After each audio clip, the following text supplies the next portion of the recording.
بسم الله الرحمن الرحيم ألم نشرح لك صدرك ووضعنا عنك وزرك الذي أنقض ظهرك ورفعنا لك ذكرك فإن مع العسر يسرا إن مع العسر يسرا فإذا فرغت فانصب وإلى ربك.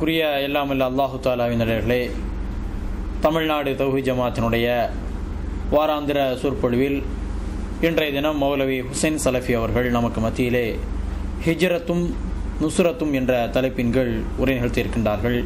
அவர்களை உரையாற்ற வருமாறு அன்புடன் அழைக்கின்றேன். அஸ்ஸலாமு அலைக்கும் வரஹ்மத்துல்லாஹி வபரகாத்துஹு. அஸ்ஸலாமு அலைக்கும் வரஹ்மத்துல்லாஹி வபரகாத்துஹு. அஊது பில்லாஹி மினஷ் ஷைத்தானிர் ரஜீம். பிஸ்மில்லாஹிர் ரஹ்மானிர் ரஹீம்.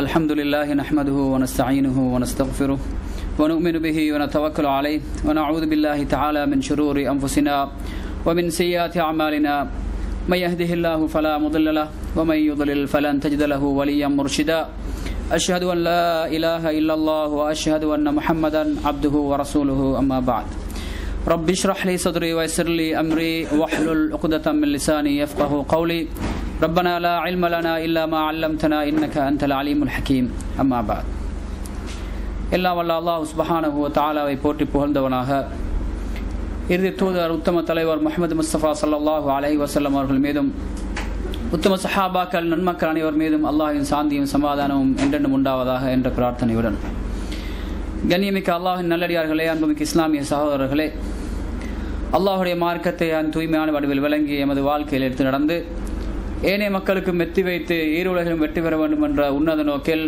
நாம் எல்லோரும் இங்கே பிரதி வாழ்ந்தோறும் குழுமி வருகின்றோம். அன்பு சகோதரர்களே, இன்று ஹிஜ்ரத்தும் நுஸ்ரத்தும் என்ற தலைப்பில் என்னிடம் இருக்கின்ற சிறு விளக்கத்தை உங்களோடு பகிர்ந்து கொள்ளலாம் என நினைக்கின்றேன். அன்பு சகோதரர்களே, ஹிஜ்ரத் என்று சொன்னால் உண்மையிலேயே என்ன? நாங்கள் எல்லோரும் உண்மையிலே ஹிஜ்ரத் செய்து தான் இங்கே வந்திருக்கின்றோம். ஒவ்வொருவரும் இதனை தங்களது வாழ்க்கையில் அனுபவித்திருப்பீர்கள். எவ்வளவுதான் சொகுசான வாழ்க்கையில் இந்த நாட்டில் கிடைத்தாலும், எவ்வளவு பெரிய சம்பளத்தை எடுத்தாலும், யாராவது தங்களது நாட்டை ஏர்போர்ட்டை விட்டு வெளியே வருகின்ற போது சந்தோஷப்பட்டு தான் வருகின்றீர்களா? மனமகிழ்ச்சியுடன் நாட்டை விட்டு பிரிந்து வருகின்றீர்களா? நிச்சயமாக இல்லை. எவ்வளவு பெரிய சம்பளம் கிடைத்தாலும், எவ்வளவு பெரிய தொழிலில் இருந்தாலும், தனது நாட்டை விட்டு, வீட்டை விட்டு, ஊரை விட்டு வருகின்ற போது உள்ளங்கள் அப்படியே சுருங்கிவிடும். கவலையோடு கண்ணீரோடு தான் வருகின்றோம். இது மனிதனுடைய இயல்பு. அல்லாஹ் தஆலா அப்படித்தான் மனிதர்களை படைத்து வைத்திருக்கின்றான். நாங்கள் பார்க்கின்றோம் இன்று அதிகமாக இந்த மைக்ரேஷன் என்று சொன்னால், ஹிஜ்ரத் என்று சொன்னால் எதுக்காக வேண்டி நாங்கள் பாடுபடுகின்றோம் தெரியுமா?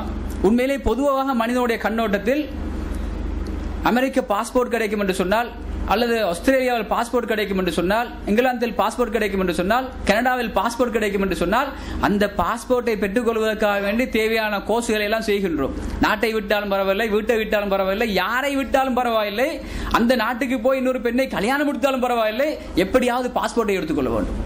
அந்த நாட்டில் போய் ஒரு குடிமகனாக அமர்ந்து கொள்ள வேண்டும், அந்த குடியுரிமையை நாம் பெற்றுக்கொள்ள வேண்டும் என்பதற்கு தான் மனிதர்கள் உண்மையிலேயே அந்த ஹிஜ்ரத்தை முயற்சி செய்கின்றார்கள். இது மனிதனுடைய பார்வையில் ஹிஜ்ரத் என்று சொன்னால் இப்படித்தான் இருக்கின்றது. அப்ப பொதுவாக மனிதர்கள் தங்கள் பிறந்த வீட்டை விட்டு, மண்ணை விட்டு, மக்களை விட்டு, ஊரை விட்டு வருகின்ற போது உள்ளங்கள் சுருங்கி போய்விடுகின்றது, கவலைப்படுகின்றார்கள். அல்லாஹ் தஆலா இந்த இயற்கையில் தான் மனிதனை படைத்து வைத்திருக்கின்றார். ஆனால் இஸ்லாத்தின் பார்வையில் உண்மையிலே இந்த ஹிஜ்ரத் என்று சொன்னால் என்ன? உண்மையிலே ரசூல் ஸல்லல்லாஹு அலைஹி வஸல்லம் அவர்களுடைய வாழ்க்கையில் மட்டும்தான் இந்த ஹிஜ்ரத் நடந்ததா? அந்த சஹாபாக்கள் மக்காவை விட்டு அந்த ஹபஷாவுக்கு சென்ற போது அப்போது மட்டும்தான் இந்த ஹிஜ்ரத் நடந்ததா? இல்லை சகோதரர்களே. குர்ஆனை நாங்கள் புரட்டி பார்த்தால் அல்லாஹ் சுப்ஹானஹு வ தஆலா இந்த மனித வர்க்கத்தை படைத்து, மனிதனை படைத்து அவர்களுக்கு வழிகாட்டுவதற்காக வேண்டி, அச்சமூட்டி எச்சரிக்கை செய்வதற்காக வேண்டி, அல்லாஹ்வுடைய மார்க்கத்தை படித்துக் கொடுப்பதற்காக வேண்டி தூதுவர்களை அனுப்பிய காலம் எல்லாம், எப்போதெல்லாம் இந்த ஹக்குக்கும் பாத்திலுக்கும் இடையிலான போராட்டம் நடந்ததோ, எப்போதெல்லாம் இந்த தூதுவர்கள் வந்து இந்த மார்க்கத்தை சொன்னார்களோ, அல்லாஹ்வின் வழியின்பால், அல்லாஹ்வுடைய அந்த ஏகத்துவத்தின்பால் மக்களை அழைத்தார்களோ, எப்போதெல்லாம் இந்த உலகத்தில் இரண்டு பகுதியாக இந்த மக்கள் பிரிந்தார்களோ, உண்மையை ஏற்றுக்கொண்டவர்கள், அந்த கொள்கையை ஏற்றுக்கொண்டவர்கள், ஏற்றுக்கொள்ளாதவர்கள் என்று இரண்டு பகுதிகளாக பிரிந்தார்களோ, அந்த கொள்கையை ஏற்றுக்கொண்டவர்களுடைய வாழ்க்கையில் எல்லாம் இப்படிப்பட்ட சோதனைகள் வந்திருக்கின்றன. அவர்கள் எல்லோரும் இப்படிப்பட்ட சந்தர்ப்பங்களை சந்தித்திருக்கின்றார்கள். அப்படி என்று சொன்னால் எங்களுடைய வாழ்க்கையில் நாங்கள் இந்த ஹிஜ்ரத்திலிருந்து படிக்கின்ற பாடம் என்ன? இந்த ஹிஜ்ரத் எங்களுக்கு என்ன பாடத்தை சொல்லித் தருகின்றது? இதிலிருந்து என்ன பிரயோஜனம் எங்களுக்கு கிடைக்கின்றது? இதனை சரியான முறையில் விளங்கி எமது வாழ்க்கையில் இதனுடைய பிரயோஜனங்களால் எடுத்துக்கொண்டால் எங்கு போய் நிற்கலாம்? எங்களது மறுமை வாழ்க்கை எப்படி இருக்கும்? இவைகளை பார்ப்பதுதான் இந்த தலைப்புடைய நோக்கம். அன்பு சகோதரர்களே, இன்று நாங்கள் இந்த ஹிஜ்ரத்தை எப்படி பார்க்கின்றோம் தெரியுமா? ஒரு தேசிய தினம், ஒரு காதலர் தினம், ஒரு பெருநாள், ஒரு லீவு நாள், இது போன்ற ஒரு விழா கொண்டாடக்கூடிய ஒரு நாளாகத்தான் பார்க்கின்றோம். எங்களுக்கு ஹிஜ்ரி கலண்டரை பார்த்தால் அந்த திகதிகள் மாத்திரம் ஞாபகத்துக்கு வரும். அதுவும் இந்த நாட்டில் ஞாபகத்துக்கு வராது. ஆனால் சவுதி அரேபியாவில் இருந்தால் இந்த ஹிஜ்ரியுடைய கலண்டரை தாங்க பாவிப்பார்கள். அந்த தினங்கள் எல்லாம் அந்த டேட் எல்லாம் எங்களுக்கு ஞாபகம் வரும். இது போன்ற ஒரு விழா கொண்டாடுகின்ற ஒரு நாளாகத்தான் நாங்கள் இந்த ஹிஜ்ரியுடைய தினத்தை எடுத்து பார்க்கணும். இந்த ஹிஜ்ரியை பற்றி நாங்கள் இப்படித்தான் விளங்கி வைத்திருக்கின்றோம். இந்த ஹிஜ்ரத்தை பற்றி இப்படித்தான் விளங்கி வைத்திருக்கின்றோம். அன்பு சகோதரர்களே, உண்மையிலே ஒரு மனிதனுடைய இஹ்லாஸை பிரதிபலிக்கக்கூடிய ஒரு சம்பவமாகத்தான் இது நடந்தது. ஒரு மனிதனுடைய தியாகத்தின் உச்சகட்டத்தை விவரிக்கக்கூடிய ஒரு சம்பவமாகத்தான் இது நடந்தது.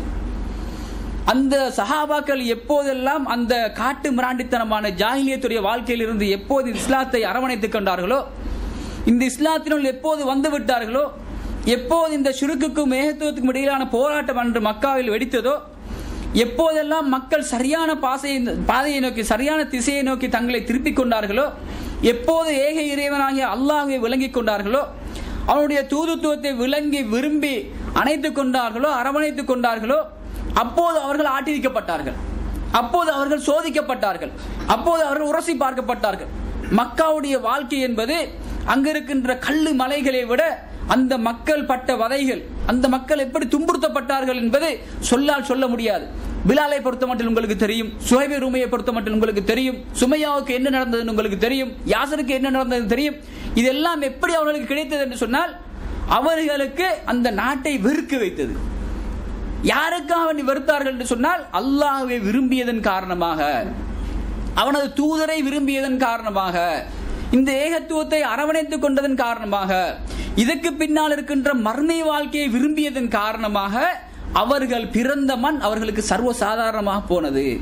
அவர்களுடைய நண்பர்கள் அவர்களுக்கு சர்வசாதாரணமாக மனிதர்களாக போனார்கள். அவர்களை அரவணைத்துக் கொண்டு அன்போடு பழகியவர்களை வெறுத்தார்கள். எப்போது அல்லாஹ்வுக்கும் ரசூலுக்கும் இந்த மார்க்கத்துக்கும் எதிரிகளாக தங்களது ஊர் மக்கள், நாட்டு மக்கள், நண்பர்கள் மாறினார்களோ, இவர்களும் அவர்களை எதிரியாக பார்த்தார்கள். எங்களது பார்வை அவர்களிடத்தில் இருக்கவில்லை. நாங்கள் எப்படி பார்க்கின்றோம் என்று சொன்னால், எனது நண்பன், எனது குடும்பம், எனது கோத்திரம், எனது வீடு, எனது நாடு, எனது ஊரு, அல்லாஹ்வை பகைத்தாலும் பரவாயில்லை, ரசூலை பகைத்தாலும் பரவாயில்லை, இஸ்லாத்தை பகைத்தாலும் பரவாயில்லை, அட எனது ஊருக்காரன்டா, எனது ஊருக்காரன், எனது மாமா, எனது மச்சான் என்று நாங்கள் பார்க்கின்றோமே தவிர, நாங்கள் அவர்கள் பார்த்த கோணத்தில் இந்த ஹிஜ்ரத்தை நாங்கள் பார்க்கவில்லை. அவர்கள் பார்த்த கோணத்தில், அவர்கள் அளந்த விதத்தில் நாங்கள் இந்த இதை அளக்கவில்லை. அப்ப நாங்கள் என்ன செய்ய வேண்டும் என்று சொன்னால், இந்த ஹிஜ்ரத் இந்த இஸ்லாமிய சமூகத்தில் ஏற்படுத்திய மாற்றம் என்ன, இந்த இஸ்லாத்தை அரவணைத்துக் கொண்ட அந்த மக்களை இந்த ஹிஜ்ரத் வந்து எப்படி வடிகட்டியது, ஏன் இப்படிப்பட்ட ஒரு முடிவை எடுத்தார்கள் என்று சொன்னால், அல்லாஹ்வுடைய மார்க்கத்தை நாங்கள் எடுத்துக்கொண்டால், இந்த ஏகத்துவத்தை எடுத்துக்கொண்டால், அதில் ஒரு உடையளவு கூட நாங்கள் பிசைந்து அசைந்து கொடுக்க கூடாது. அல்லாஹ்வுக்கு செய்கின்ற கடமைகளை சரியான முறையில், இக்லாஸான முறையில் செய்ய வேண்டும் என்று சொன்னால், ஒரு மனிதன் ஈமானிய உள்ளங்கொண்ட ஒரு மனிதன் வீரனாக இருக்க வேண்டும். அவன் ஆயுதம் ஏந்துவதற்கு முன்னால், எதிரியோடு முகத்துக்கு முகம் கொடுத்து சண்டை பிடிப்பதற்கு முன்னால், தனது உள்ளத்தோடு போராட வேண்டி இருக்கின்றது. முஜாஹதத்து நஃப்ஸ் என்று சொல்லுவார்கள், தனது உள்ளத்தோடு போராடுகின்ற போராட்டம். அப்ப உள்ளத்தோடு போராடுகின்ற போராட்டம் மக்காவில் நாங்கள் பார்க்கின்றோம். சஹாபாக்கள் இஸ்லாத்தினுள் வந்ததன் பின்னால் எப்படி ஒவ்வொரு சஹாபாக்களும் வறுத்தெடுக்கப்பட்டார்கள், எப்படி துன்புறுத்தப்பட்டார்கள், எப்படி சித்திரவதை செய்யப்பட்டார்கள், எப்படி கொலை செய்யப்பட்டார்கள். இந்த ஒவ்வொரு சோதனையும் அவர்களுடைய ஈமானை அதிகரிக்க வைத்தது. இந்த ஒவ்வொரு சோதனையும் அவர்களது ஈமானை அதிகரிக்க செய்தது. அப்ப அன்பு சகோதரர்களே, இது ரசூல் ஸல்லல்லாஹு அலைஹி வஸல்லம் அவர்களுடைய வாழ்க்கையில் அந்த ஆரம்ப காலகட்டத்தில் நடந்த சோதனைகள். நாங்கள் குர்ஆன் இந்த ஹிஜ்ரத்தை பற்றி என்ன சொல்லுகின்றது, இதற்கு முன்னர் வாழ்ந்த நபிமார்கள் சந்தித்த சவால்கள் என்ன, அவர்களுடைய வாழ்க்கையில் நடந்த ஹிஜ்ரத்துகள் எப்படி இருந்தது என்பதை கொஞ்சம் பார்த்துவிட்டு ரசூல் ஸல்லல்லாஹு அலைஹி வஸல்லம் அவர்களுடைய காலப்பிரிவுக்குள் வருவோம். எங்களுக்கு தெரியும், தௌஹீதின் தந்தை என்று சொல்லக்கூடிய இப்ராஹிம் அலைஹிஸ்ஸலாத்து வஸ்ஸலாம் அவர்கள் தனது மனைவி ஹாஜரையும் மகனையும் கூட்டிக் கொண்டு மக்காவுக்கு வருகின்றார்கள். பலஸ்தீனை விட்டு மக்காவுக்கு ஹிஜ்ரத் செய்கின்றார்கள். நாங்கள் நினைத்துக் கொண்டிருக்கின்றோம், இல்லை சஹாபாக்கள் ஹபஷாவுக்கு போனது மட்டும்தான் ஹிஜ்ரத்து, ரசூல் ஸல்லல்லாஹு அலைஹி வஸல்லம் அபூபக்கர் சித்திக்கோடு மதீனாவுக்கு போனது மட்டும்தான் ஹிஜ்ரத் என்று நினைத்துக் கொண்டிருக்கின்றோம். உண்மையிலே இல்லை. இதற்கு முன்னால் எந்த நபிமார்களால் வந்தார்களோ அவர்கள் எல்லோரும் இதை சந்தித்திருக்கின்றார்கள். இப்ராஹிம் அலைஹிஸ்ஸலாத்து வஸ்ஸலாம் அவர்கள் தனது மனைவியை அழைத்துக் கொண்டு மக்காவுக்கு வருகின்றார்கள். மக்காவுக்கு வந்தால் நாங்கள் பார்க்கின்ற மக்கா அல்லாது. நாங்கள் இப்போது மக்காவுக்கு போனால் இரவு கூட பகலை போன்று இருக்கின்றது. அவ்வளவு அலங்காரம் செய்து அழகாக்கி வைத்திருக்கின்றார்கள். பளிங்கை போட்டு காலை அழகான முறையில் எந்த சூடு மேறாத அளவுக்கு செய்து வைத்திருக்கின்றார்கள். அன்று அப்படி இருக்கவில்லை. அங்கு அந்த மக்கா கட்காடாக இருந்தது. கற்களும் முட்களும் நிறைந்த ஒரு பள்ளத்தாக்காக இருந்தது. மனித வாடே கிடையாது, மனித வாடே கிடையாது, தண்ணீர் கிடையாது, சூடு. இவ்வளவு பட்ட ஒரு பள்ளத்தாக்கில் தனது மனைவியை கொண்டு வந்து வெட்டி வெட்டி செல்கின்றார்கள். அப்ப பலஸ்தீனை வெட்டி வெட்டி இவர்கள் வருகின்றார்கள் என்று சொன்னால் என்ன விருப்பத்தோடு மன சந்தோஷத்தோடு வந்தார்களா? சந்தோஷமாக வந்தார்களா? மக்காவுக்கு சென்றால் நல்ல வேலை கிடைக்கும், ஃபேமிலி விசா கிடைக்கும் என்று சொல்லி விட்டா இப்ராஹிம் அலைஹிஸ்ஸலாத்து வஸ்ஸலாம் அவர்கள் பலஸ்தீனில் இருந்து வந்தார்கள்? இல்லை. அல்லாஹ்வுடைய மார்க்கம் நிலைநாட்டப்பட வேண்டும், ஏகத்துவம் நிலைநாட்டப்பட வேண்டும். அதனை நிலைநாட்ட வேண்டும் என்று சொன்னால் மக்கள் உள்ளங்களால் பதனிடப்பட வேண்டும், பக்குவப்படுத்தப்பட வேண்டும். அப்ப ஹாஜர் அலைஹிஸ்ஸலாத்து வஸ்ஸலாம் அவர்களை மக்காவில் கொண்டு வந்து விட்டுவிட்டு இப்ராஹிம் அலைஹிஸ்ஸலாத்து வஸ்ஸலாம் அவர்கள் போகின்றார்கள். போகின்ற போது அந்த ஹாஜர் அலைஹிஸ்ஸலாத்து வஸ்ஸலாம் அவர்கள் இப்ராஹிமை பார்த்து கேட்கின்றார்கள், என்னப்பா கொண்டு வந்து யாருமே இல்லை, சாப்பாடு கிடையாது, தண்ணி கிடையாது, துணைக்கு யாரும் இல்லாத ஒரு காட்டில் கட்காட்டில் விட்டு விட்டு போகின்றீர்கள், என்ன நடப்பு கேட்டுவிட்டு கேட்கின்றார்கள். அல்லாஹு அதினலக், இப்ராஹிமே அல்லாஹு அதினலக், இது அல்லாஹ்வுடைய கட்டளையா? அல்லாஹ் தான் இப்படி விட்டு விட்டு போகும்படி சொன்னானே என்று கேட்டால் தலையை செய்து இஷாரா செய்து விட்டு செல்கின்றார்கள். அப்படித்தான். அப்படி என்று சொன்னால் அம்மை யாரோ ஒரு விஷயத்தை சொல்லுகின்றார்கள். இப்படிப்பட்ட உள்ளம் என்று பாருங்கள். தனது கணவன் அல்லாஹ்வுடைய அந்த கட்டளையை நிறைவேற்றுவதற்கு எப்படி ஒத்துழைக்கின்றார்கள். அல்லாஹ்வுடைய கட்டளை என்று சொன்னால் அந்த உள்ளம் ஆமன்னா சல்லம்னா என்று சொல்லக்கூடிய கட்டுப்படக்கூடிய உள்ளமாக இருந்தது. அந்த அம்மையார் அவர்கள் சொல்லுகின்றார்கள், அல்லாஹ்வுடைய கட்டளையாக இருந்தால் இதன் லை யுபையன் அல்லாஹ், அப்படி என்று சொன்னால் அல்லாஹ் தஆலா எங்களை கைவிட மாட்டான். அல்லாஹ் தஆலா என்னுடன் இருக்கின்றான், எனது பிள்ளையுடன் இருக்கின்றான், அவன் பார்த்துக் கொள்வான். அப்ப அல்லாஹ் தஆலா என்ன சொல்லுகின்றான், வமை யதவக்கல் அலல்லாஹி ஃபஹுவ ஹஸ்புஹு. ஒரு மனிதன் அல்லாஹ் மீது தவக்கல் வைத்து விட்டான் என்று சொன்னால், தனது பிரச்சனைகளை சோதனைகளை அல்லாஹ் மீது போட்டு விட்டான் என்று சொன்னால் அல்லாஹ் அவனுக்கு போதுமானவனாக இருக்கின்றான். அப்ப அல்லாஹ்வை நாங்கள் எப்படி விளங்கி வைத்திருக்கின்றோம், அல்லாஹ் தஆலாவுடைய வல்லமைகளை எப்படி நாங்கள் விளங்கி வைத்திருக்கின்றோம், அல்லாஹ் தஆலா எங்களை எப்படி பாதுகாப்பான், எங்களது பிரச்சனைகளுக்கு எப்படி தீர்வை தருவான், அல்லாஹ் எப்படி என்று நாங்கள் விளங்கி வைத்திருக்கின்றோமோ, எந்த அளவுக்கு அல்லாஹ்வை நாங்கள் கண்ணியப்படுத்தி கௌரவப்படுத்தி வைத்திருக்கின்றோமோ அந்த அளவுக்கு தான் அல்லாஹ் தஆலா எங்களோடு நடந்து கொள்வான். ஆனா இந்த தன்னி அபதி, எனது அடியான் என்னை பற்றி எப்படி நினைக்கின்றானோ அப்படி நான் அவனுடன் நடந்து கொள்வேன். எனது பிரச்சனைகளுக்கு தீர்வை அல்லாஹ் தஆலா தருவான் என்று நம்பினால் நிச்சயமாக அல்லாஹ் தஆலா தருவான். அல்லாஹ் தஆலா எனது சோதனைகளுக்கு ஒரு விடியை தருவான் என்று சொன்னால் நம்பிக்கை இருந்தால் அல்லாஹ் தஆலா எங்களை பாதுகாப்பான், எங்களது பிரச்சனைகளுக்கு தீர்வை தருவான். வமை யதவக்கல் அலல்லாஹி ஃபஹுவ ஹஸ்பு வமை யத்தகில்லாஹ யஜஅல் லஹு மக்ரஜா. யார் அல்லாஹ்வை பயந்து நடக்கின்றார்களோ, அல்லாஹ் மீது சரியான தவக்கல் வைக்கின்றார்களோ, சரியான முறையில் இக்லாஸான முறையில் நடந்து கொள்கின்றார்களோ அல்லாஹ் தஆலா அவர்களை பொறுப்பேற்றுக் கொள்கின்றான். அப்ப அந்த அம்மையார் அவர்கள் எங்களுக்கு சொல்லித் தருகின்ற பாடம் என்னவென்று சொன்னால், நீ அல்லாஹ்வை நம்பி விட்டால், அல்லாஹ்வுக்காக வேண்டி உன்னை ஒப்படைத்து விட்டால், இக்லாஸான முறையில் நீ நடந்து கொள்ள வேண்டும் என்று சொன்னால், நீ அல்லாஹ்வை நம்பிவிட்டால், அல்லாஹ் தஆலா பொறுப்படுத்தி விட்டான் என்பதை நம்பிவிட்டால் அவன் கைவிட மாட்டான் என்ற நம்பிக்கையை அந்த அம்மையார் அவர்கள் சொல்லுகின்றார்கள். அப்ப அல்லாஹ் தஆலா அந்த அம்மையார் அவர்கள் கைவிட்டு விட்டானா? இன்ன ஸஃபா வல் மர்வத மின் ஷஆயிரில்லாஹ். அந்த அம்மையார் அவர்கள் தனது குழந்தைக்கு தண்ணீர் தேடி ஓடிய ஓட்டத்தை இன்று வணக்கமாக ஆக்கி வைத்திருக்கின்றார். அல்லாஹ் தஆலாவை நம்பியவுடன், சரியான முறையில் தவக்கல் வைத்தவுடன் அல்லாஹ் தஆலா அவருடைய பிரச்சனைக்கு எங்கிருந்து தீர்வை கொடுக்கின்றான் தெரியுமா? பாறாங்கல்லை உடைத்து தண்ணீர் கொடுக்கின்றான். அந்த கல்லை பிளந்து தண்ணீரை கொடுக்கின்றான்.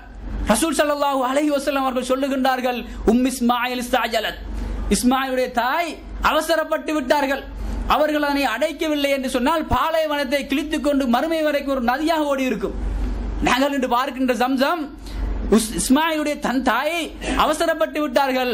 அவர்கள் கையால் அடைத்திருக்காவிட்டால் அது பாலைவனத்தை கிழித்து கொண்டு பெருநதியாக மறுமை வரைக்கும் ஓடி இருக்கும் என்று சொல்லுகின்றார்கள்.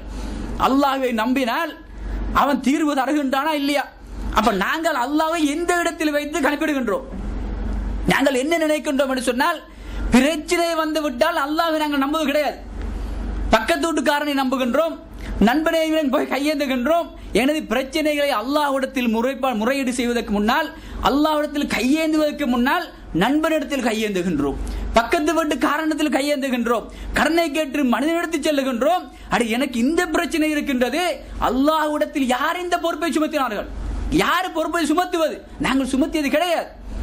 அப்ப இந்த ஹிஜ்ரத் வந்து இப்படி தன்னந்தனியே இருக்கின்ற போது அவ்வளவு வீரத்துடன் அந்த பெண்மணியை அங்கு அமர வைத்து எது என்று சொன்னால் அல்லாஹ் மீது வைத்திருந்த நம்பிக்கை. அந்த நம்பிக்கை இக்லாஸான நம்பிக்கை. அப்ப ரசூல் ஸல்லல்லாஹு அலைஹி வஸல்லம் என்ன சொல்லுகின்றார்கள்? புகாரியில் பார்க்கலாம் முதல் ஹதீஸ், ஃபமன் கானத் ஹிஜ்ரத்துஹு இலல்லாஹி வ ரசூலிஹி ஃபஹிஜ்ரத்துஹு இலல்லாஹி வ ரசூலிஹி. ஒரு மனிதனுடைய இந்த ஹிஜ்ரத், இந்த முயற்சி அல்லாஹ்வுக்காக வேண்டி இருக்கும் என்று சொன்னால், இந்த மார்க்கத்துக்காக வேண்டி இருக்கும் என்று சொன்னால், அவனுடைய தூதருக்காக வேண்டி இருக்கும் என்று சொன்னால், இக்லாஸான முறையில் இருக்கும் என்று சொன்னால், ஃபஹிஜ்ரத்துஹு இலா மா ஹாஜர இலை, அவன் எந்த நோக்கத்தில் அந்த பயணத்தை எடுத்து ஆரம்பித்தானோ அந்த நோக்கத்தை அடைந்து கொள்வான். வமன் கானத் ஹிஜ்ரத்துஹு லிதுன்யா அவ் இம்ராத்தின் யன்கிஹுஹா ஃபஹிஜ்ரத்துஹு இலா மா ஹாஜர இலை. உலக நோக்கத்துக்காக வேண்டி அல்லது ஒரு பெண்ணை திருமணம் முடிப்பதற்காக வேண்டி முற்றும் முழுதுமான உலக நோக்கமாக அந்த ஹிஜ்ரத் இருக்கும் என்றிருந்தால், அவன் அது அந்த முயற்சி இருக்கும் என்றிருந்தால் அவன் அதனை அடைந்து கொள்வான். அப்ப ஹாஜர் அலைஹிஸ்ஸலாத்து வஸ்ஸலாம் அவர்கள் செய்த அந்த முயற்சி, வைத்த அந்த தவக்குல், அவர்களிடத்தில் இந்த இக்லாஸ் எங்களிடத்தில் இருக்கின்றதா? அந்த அம்மையார் அவர்களை அல்லாஹ் தஆலா எப்படி பாதுகாத்தான்? அந்த நகரம் எப்படி புனர் நிர்மாணம் செய்யப்பட்டது? எப்படி அன்று இன்று வரைக்கும் மக்கள் போய் வந்து கொண்டிருக்கின்றார்கள்? இப்படிப்பட்ட விஷயங்கள் எல்லாம் அங்கு நடந்திருக்கின்றன என்று சொன்னால், அங்கே அந்த அம்மையார் அவர்கள் செய்த ஹிஜ்ரத் தான் காரணம். அவர்கள் எங்கு பலஸ்தீனை விட்டு மக்காவில் வந்து குடியேறினார்களோ, அல்லாஹ் மீது தவக்கல் வைத்தார்களோ, அங்கு இஸ்லாத்தை போதித்தார்களோ, அங்கு அது கட்டி எழுப்பப்பட்டது, அந்த நகரம் புனர் நிர்மாணம் செய்யப்பட்டது. இன்று வரைக்கும் அல்லாஹ் சுப்ஹானஹு வ தஆலா அவருடைய பெயரை சொல்லிக் கொண்டிருக்கின்றான். அவர்கள் செய்த அனைத்தையும் இன்று வணக்கமாக ஆக்கி வைத்திருக்கின்றான். என்ன காரணம் என்று சொன்னால், அல்லாஹ்வுக்காக வேண்டி எடுக்கப்பட்ட முயற்சிகள். தனது கொண்ட ஈமானை தீட்டி பார்த்துக் கொள்வதற்கு, தான் கொண்ட கொள்கையில் நேராக உறுதியாக இருப்பதற்கு இந்த ஹிஜ்ரத் வழிவகுத்திருக்கின்றது. அன்பு சகோதரர்களே, நாங்கள் பார்க்கின்றோம் யாக்கூப் அலைஹிஸ்ஸலாத்து வஸ்ஸலாம் அவர்களை பொறுத்தமட்டில் எப்படி தனது பிள்ளை தன்னை விட்டு கடத்தி செல்லப்பட்டவுடன், தனது சொந்த பிள்ளை, தான் அதிகமாக விரும்பிய மகன் அவர்களை விட்டும் தூரமாக்கப்படுத்தப்பட்டவுடன் என்ன சொல்லுகின்றார்கள்?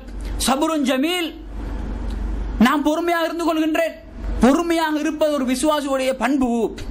பொறுமையாக இருப்பது ஒரு விசுவாசியுடைய பண்பு. அப்ப சோதனைகள் வருகின்ற போது, துன்பங்கள் வருகின்ற போது, உலகத்தில் இருக்கின்ற விஷயங்களை அல்லாஹ்வுக்காக நாங்கள் வெறுக்கின்றோம் என்று சொன்னால், அல்லாஹ் தஆலா என்னை பாதுகாத்துக் கொள்வான், அல்லாஹ் தஆலா தருவான் என்ற நம்பிக்கை இருக்கும் என்று சொன்னால், உலகத்தில் நடக்கின்ற சோதனைகள் சர்வ சாதாரணமாக இருக்கும். சொல்ல வருகின்ற விஷயம் என்னவென்று சொன்னால், முன் சென்ற சமூகங்கள் சந்தித்த எந்த ஒரு சோதனையும் நாங்கள் சந்திக்கவில்லை. எங்களது பார்வையில் எப்படி நாங்கள் இருக்கின்றோம் என்று சொன்னால், தொழுது விட்டால், நோன்பு வைத்து விட்டால், ஜக்காத்தை கொடுத்து விட்டால் நாங்கள் முஸ்லிம்கள், நாங்கள் சுவர்க்கத்துக்கு முத்திரை குத்தப்பட்டவர்கள் என்று நம்பிக்கொண்டிருக்கின்றோம். எந்த அளவுக்கு என்று சொன்னால், அன்பு சகோதரர்களே, ஒரு பாசையை அழகாக வாசிக்க தெரிந்தவர்கள், ஒரு பாசையை அழகாக வாசிக்க தெரிந்தவர்கள், ஆனால் அதில் இருக்கின்ற ஒரு எழுத்தை கூட எங்களுக்கு விளங்க முடியாது. அது என்ன? அரபு பாசை. அழகான முறையில் நாங்கள் குர்ஆனை ஓதுவோம், எங்களுக்கு அலிஃப் லாம் மீம் என்று தெரியாது, தாலிகல் கிதாபு லா ரைப ஃபீஹி எங்களுக்கு என்னன்னு தெரியாது. ஆனால் அழகான முறையில் ஒரு பாசையை வாசிக்க தெரிந்த மக்கள், மார்க்கம் என்ன சொல்லுது என்று தெரியாது. அப்ப நாங்க கவலைப்படுவதும் கிடையாது. அப்ப எந்த ஒரு விஷயத்தையும் நாங்கள் உணர்ந்து படித்து சிந்தித்து செயல்பட்டால் தான் அதில் நாங்கள் உறுதியாக இருப்போம். அப்ப இந்த சஹாபாக்கள் ரசூல் ஸல்லல்லாஹு அலைஹி வஸல்லம் அவர்களுடைய வாழ்க்கைக்கு வந்தால், அவருடைய ஆரம்ப கால வாழ்க்கையில் மக்காவில் சோதனைக்கு பின்னால் சோதனை, சோதனைக்கு பின்னால் சோதனை, சோதனைக்கு பின்னால் சோதனை, இப்படி சோதனைகள் வந்து கொண்டிருக்கின்ற போது ஒரு சஹாபாக்கள் ஒரு கூட்டம் நாட்டை விட்டு, வீட்டை விட்டு, தான் வளர்ந்த மண்ணை விட்டு, மடியை விட்டு இன்னொரு நாட்டுக்கு செல்வதற்கு தயாராகின்றார்கள். எங்களுக்கு சர்வ சாதாரணமாக இருக்கின்றது. அன்பு சகோதரர்களே, நான் ஏற்கனவே சொன்னது போன்று வீட்டிலிருந்து, நாட்டிலிருந்து இங்கு வருகின்ற போது அல்லது மத்திய கிழக்குக்கு வருகின்ற போது தொழில் செய்ய வருகின்றோம், பிள்ளை குட்டிகளுக்கு நல்லா சம்பாதித்து கொடுக்க வேண்டும் என்ற எண்ணத்தில் வருகின்றோம், வாழ்க்கையை கொஞ்சம் சௌகரியமாக மாற்றிக்கொள்ள வேண்டும் என்பதற்காக வருகின்றோம். அதாவது உலக வாழ்க்கையை முன்னேற்றிக் கொள்வதற்காக நீங்க வருகின்ற போதே, ஊரை விட்டு வருகின்ற போது கவலை, மனையை விட்டு வருகின்ற போது கவலை, வாப்பா உம்மாவை விட்டு வருகின்ற போது கவலை, நாட்டை விட்டு வெளியேறுகின்ற போது கவலை, உலகத்தில் எல்லாம் கிடைக்க வேண்டும் என்பதற்காக வேண்டும். ஆனால் அந்த சஹாபாக்கள் எந்த நோக்கத்தில் மக்காவை விட்டு சென்றார்கள்? அந்த சஹாபாக்கள் ஹிஜ்ரத் செல்லுகின்ற போது என்ன நோக்கம்?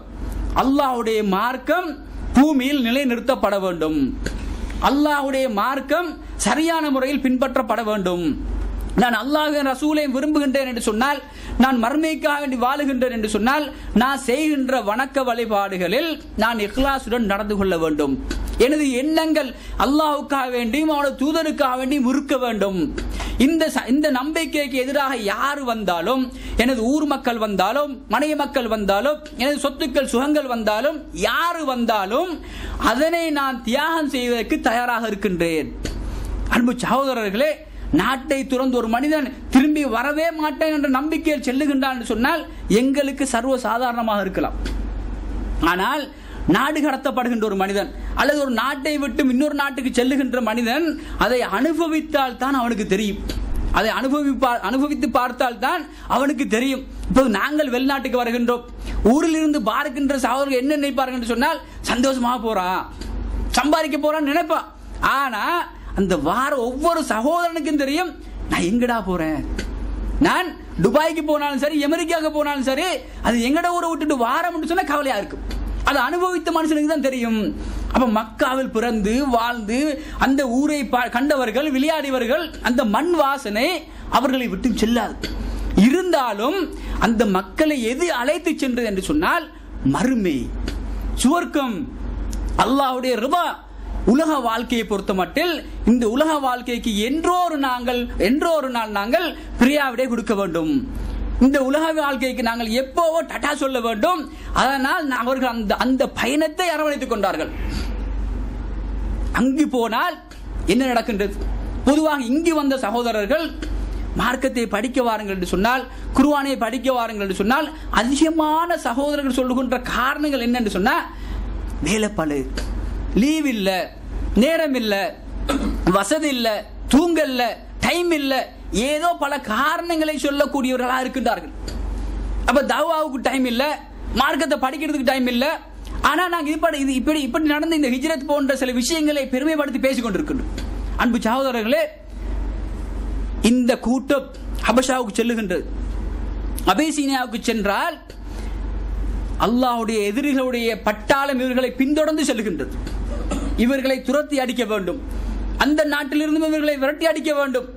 அங்கு போய் அந்த நாட்டில் இருக்கின்ற போது ஒரு அரசனுக்கு முன்னால் அந்த ஏகத்துவத்தை ஒரு எல் முனை அளவு கூட பிசையாமல், பூசி மொழுவாமல் அந்த ஜாஃபர் இப்னு அபீ தாலிப் எடுத்து வைத்த அந்த செய்தி இருக்கின்றதே, அந்த செய்தியை எந்த பயமும் இல்லாமல் ஒரு அரசனுக்கு முன்னால் ஒரு தௌஹீத்வாதிக்கு மட்டும்தான் சொல்ல முடியும், வேறு யாருக்கும் சொல்ல முடியாது. பூசி மூழ்கி விட்டு வந்திருப்பார்கள், சமாளித்து விட்டு வந்திருப்பார்கள். ஆனால் அந்த அபூ தாலிப், ஜாஃபர் இப்னு அபீ தாலிப் அவர்கள் எப்படி இந்த ஏகத்துவத்தை சொல்லுகின்றார்கள்? அவர்களை அந்த நிலைக்கு ஆளாக்கியது என்று சொன்னால், ரசூல் ஸல்லல்லாஹு அலைஹி வஸல்லம் அவருடைய பாசறையில் படித்த பாடம். ரசூல் ஸல்லல்லாஹு அலைஹி வஸல்லம் அவருடைய பாசறையில் படித்த பாடம், கொடுக்கப்பட்ட அந்த வீரம் அந்த அரசனுக்கு முன்னால் ஏகத்துவத்தை எடுத்து சொல்ல வைத்தது. அவர் எப்படி அந்த நஜ்ஜாஷியை பார்த்தார் என்று சொன்னால், உலகத்தில் இருக்கின்ற மனிதர்களை போன்ற ஒரு மனிதன், ஆனால் உனக்கு அல்லாஹ் தஆலா அதிகாரத்தை தந்து வைத்திருக்கின்றான். ஆனால் உனக்கு மேலால் இருக்கின்ற இறைவனுக்கு கட்டுப்பட்ட உள்ளம் என்னிடத்தில் இருக்கின்றது. நான் உனக்கு பயப்படவில்லை, அல்லாஹ்வுக்கு மட்டும் பயப்படுகின்றேன் என்ற நம்பிக்கை இருந்ததன் காரணமாக மனிதர்கள் அவர்களுக்கு சர்வ சாதாரணமாக தெரிவித்தார்கள். அபூ சுஃபியான் பெரியாராக தெரிவிடவில்லை, அபூ ஜஹல் பெரியாராக தெரிவிடவில்லை, உத்பா தெரிவிடவில்லை. அவ்வளவு பெரிய அந்த பட்டாளமே அவர்களுக்கு சின்ன சர்வ சாதாரணமான மனிதர்களாக தெரிவித்தார்கள்.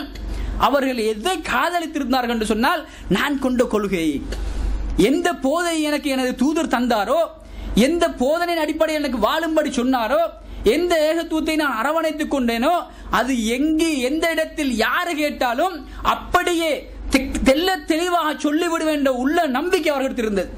அதனால்தான் நஜ்ஜாஷி கேட்கின்ற போது ஜாஃபர் இப்னு அபீ தாலிப் அவர்கள் அழகான முறையில் எடுத்து வைத்தார்கள், கொள்கையை போதித்தார்கள். எந்த மறைப்பும் கிடையாது, எந்த இருட்டடிப்பும் கிடையாது. இதை சொன்னால் இந்த நாட்டை விட்டு அடித்து விரட்டி விடுவார்களே என்ற பயமும் கிடைக்கவில்லை.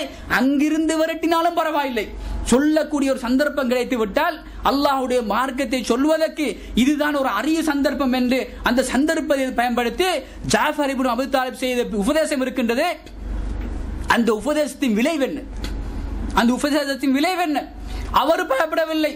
என்னிடத்தில் இருக்கின்ற இந்த தூதுத்துவத்தை, என்னிடத்தில் இருக்கின்ற அல்லாஹ்வுடைய இந்த மார்க்கத்தை தெளிவான முறையில் எத்தி வைப்பதுதான் எனது கடமை என்பதை உணர்ந்ததன் காரணமாக, தெரிந்து வைத்திருந்ததன் காரணமாக நஜ்ஜாஷிக்கு சொன்னது போன்று அந்த நஜ்ஜாஷி உள்ளத்தை அவர்கள் வென்றெடுக்கவில்லையா?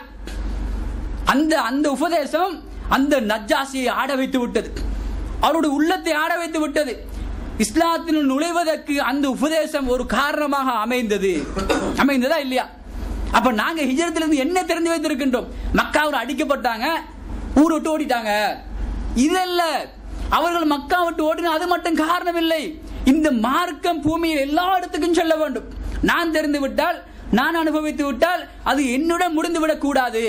அது ஹபஷாக இருக்கலாம், அமெரிக்காவாக இருக்கலாம், இந்தியாவாக இருக்கலாம், எந்த நாட்டுக்கு சென்றாலும் என்னிடம் இருக்கின்ற செய்தியை தெளிவான முறையில் எத்தி வைப்பதற்கு ஒரு அரிய சந்தர்ப்பமாகத்தான் இந்த ஹிஜ்ரத்தை அவர்கள் பயன்படுத்திக் கொண்டார்கள். இந்த ஹிஜ்ரத்தை பயன்படுத்தி அவர்கள் சரியான முறையில் தெளிவான முறையில் அந்த செய்தியை சொன்னவுடன் என்ன நடந்துச்சு? நாங்க தான் பயப்படுறோம், இந்த செய்தியை சொன்னா ஊர் அடிச்சிருவாங்களோ, ஊர் விட்டு விரட்டிடுவாங்களோ, இது எப்படி சொல்றது? அவர்கள் மெஜாரிட்டியாக இருக்கின்றார்கள், இப்ப செல்ல முடியாது, மெதுவா சொல்லலாம், சந்தர்ப்பம் அமைந்தால் சொல்லலாம் என்று நாங்கள் மனிதனுக்கு பயப்படுகின்றோம். அதனால் அல்லாஹ் தஆலா எங்களை பயந்த கொள்ளைகளாக்கி வைத்து விட்டார். நாங்கள் யாரை கண்டாலும் பயந்து கொண்டிருக்கின்றோம். இல்லை சகோதரர்களே, இந்த கொள்கையை அரவணைத்துக் கொண்டால், இஸ்லாத்தில் நாங்கள் வாழுகின்றோம் என்று சொன்னால், ஏகத்துவவாதிகளாக இருக்கின்றோம் என்று சொன்னால், ஏன் அந்த சுமையாவுக்கு இருந்த தைரியம் எங்களிடத்தில் கிடையாது. அந்த சுமையாவுக்கு இருந்த தைரியம் எங்களிடத்தில் இல்லை. அந்த யாசருக்கு இருந்த தைரியம் எங்களுக்கு இல்லை. அந்த ஹாஜருக்கு இருந்த தைரியம் எங்கே எங்களது பெண்மணிகளிடத்தில் இருக்கின்றது. தன்னந்தனியே ஒரு நாளைக்கு வீட்டில் இருக்கும் அழகான வீட்டை கட்டி கொடுத்திருக்கின்றார்கள். எல்லா வசதிகளும் இருக்கின்றது, அட்டாச் பாத்ரூம் இருக்கின்றது, எல்லாம் டிஜிட்டல் மயமாக இருக்கின்றது.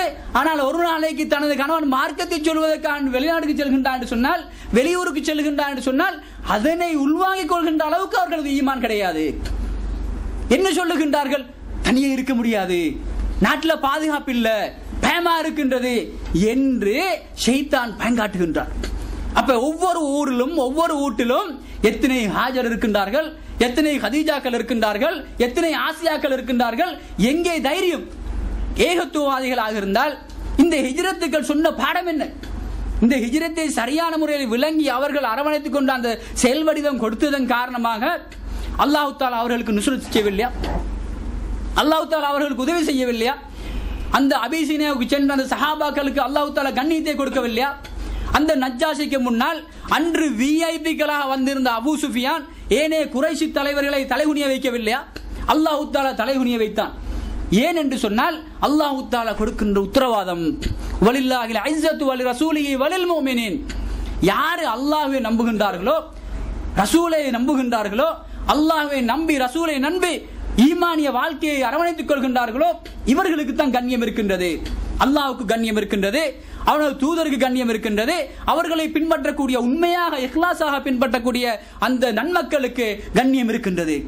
எப்படி ஜாஃபர் இப்னு அபூ தாலிப் அந்த அடிமை கூட்டம் மக்காவில் அடிமட்டத்தில் வாழ்ந்த இந்த மக்களுக்கு ஒரு மன்னருக்கு முன்னால் அவரது அரசவையில் அல்லாஹ் தஆலா கண்ணியப்படுத்தி வைக்கின்றார் என்று சொன்னால், இந்த கண்ணியத்தையும் இந்த நுஸ்ரத்தையும் பெற்றுக் கொடுத்தது இந்த ஹிஜ்ரத் தான், இந்த சம்பவம் தான். இந்த சம்பவம் இஸ்லாமிய சமூகத்தை அப்படியே மாற்றி போட்டது. அபிசீனியாவில் இருக்கின்ற மன்னர் இஸ்லாத்தில் வருவதற்கு வழிவகுத்தது. அப்ப நாங்கள் என்ன செய்கின்றோம்? இது மக்காவுடைய ஆரம்ப காலம். அப்ப ரசூல் ஸல்லல்லாஹு அலைஹி வஸல்லம் அவர்கள் மக்காவில் இருக்கின்ற போது எப்படி துன்புறுத்தப்பட்டார்கள். அன்பு சகோதரர்களே, இந்த மார்க்கத்தை படிப்பதற்காக வேண்டி, மார்க்கத்தை சொல்லுவதற்காக வேண்டி நாங்கள் என்ன மாதிரி கஷ்டப்பட்டிருக்கின்றோமா? எங்களது காலில் ஒரு கல்லோ முள்ளோ குத்தி இருக்கின்றதா? நாங்கள் இந்த மார்க்கத்துக்காக வேண்டி ஒரு துளி ரத்தம் சிந்தி இருக்கின்றோமா? இந்த மார்க்கத்துக்காக வேண்டி ஒரு துளி கண்ணீர் சிந்தி இருக்கின்றோமா? இந்த மார்க்கத்தை நாங்கள் அரவணைத்திருக்கின்றோம். இந்த செய்தி எத்தனை மக்களுக்கு சென்றடைய வேண்டும் என்று கவலைப்பட்டிருக்கின்றோமா? அடே, உலகத்தில் வாழுகின்ற போது இன்றோ நாளையோ 40 வருடங்களுக்கு பின்னாலோ நான் மௌத்தாவிட போகின்றேன். அப்ப இந்த மார்க்கத்தை சொல்லுவதன் மூலம் எனது மர்மை வாழ்க்கைக்கு நான் ஏன் எடுத்து செல்ல போகின்றேன்? மர்மையில் நான் வெற்றி பெற வேண்டும் என்று சொன்னால், ஒரு மனிதனுக்கு அல்லாஹ் தஆலா என்னை காரணமாக வைத்து ஹிதாயத்து கொடுப்பான் என்று சொன்னால், அந்த சந்தர்ப்பத்தை நான் பெற்றுக்கொள்வதற்கு என்ன முயற்சியை நான் மேற்கொண்டிருக்கின்றேன்? எனது குடும்பத்துக்கு மார்க்கத்தை சொல்லி இருக்கின்றேனா? எனது குடும்பம் இந்த மார்க்கத்துக்காக கஷ்டப்பட்டு இருக்கின்றதா? சோதனைகள் உட்படுத்தப்பட்டிருக்கின்றதா? எதுவுமே படவில்லை. நாங்கள் வாழை அடி வாழையாக இஸ்லாத்தில் இருக்கின்றோம். எனது வாப்பா, அப்பா, மூதாதையர்கள் 2, 3, 4 தலைமுறைகள் இஸ்லாத்தில் இருந்தார்கள்.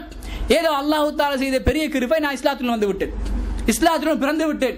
எங்களுக்கு இஸ்லாத்தில் என்ன தெரியும் என்று சொன்னால், தொழுகை, நோன்பு, ஜக்காத், ஹஜ்ஜி, குர்ஆன் இவைகள் தெரியும். வேற எதுவும் தெரியாது.